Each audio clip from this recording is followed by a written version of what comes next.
Well, some things that I would like to change, one is the Electoral College.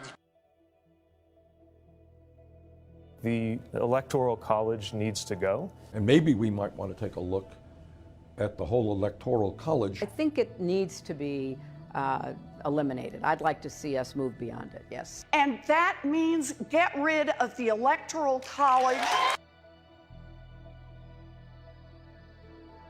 I want to talk to you about the Electoral College and why it matters. All right, I know this doesn't sound like the most sensational topic of the day, but stay with me because I promise you it's one of the most important. To explain why requires a very brief civics review. The President and Vice President of the United States are not chosen by a nationwide popular vote of the American people. Rather, they are chosen by 538 electors. This process is spelled out in the United States Constitution.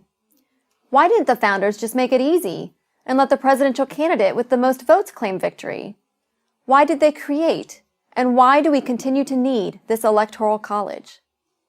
The answer is critical to understanding not only the Electoral College, but also America. The founders had no intention of creating a pure majority rule democracy. They knew from careful study of history what most have forgotten today or never learned. Pure democracies do not work. They implode. Democracy has been colorfully described as two wolves and a lamb voting on what's for dinner. In a pure democracy, bare majorities can easily tyrannize the rest of a country. The founders wanted to avoid this at all costs. This is why we have three branches of government: executive, legislative, and judicial. It's why each state has 2 senators, no matter what its population, but also different numbers of representatives based entirely on population. It's why it takes a supermajority in Congress and 3/4 of the states to change the Constitution. And it's why we have the Electoral College. Here's how the Electoral College works. The presidential election happens in 2 phases. The first phase is purely democratic. We hold 51 popular elections every presidential election year, 1 in each state and 1 in D.C.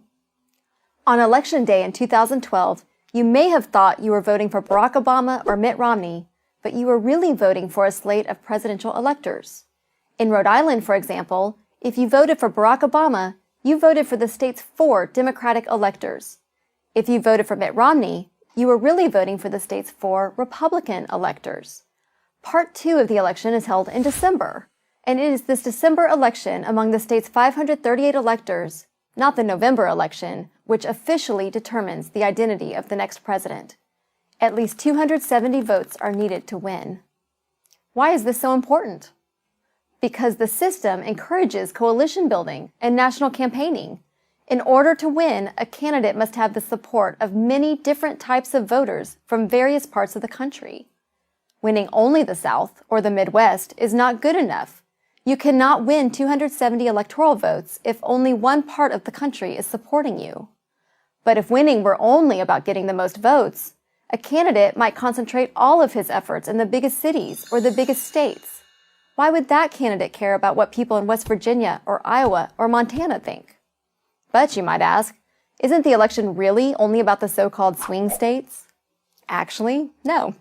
If nothing else, safe and swing states are constantly changing.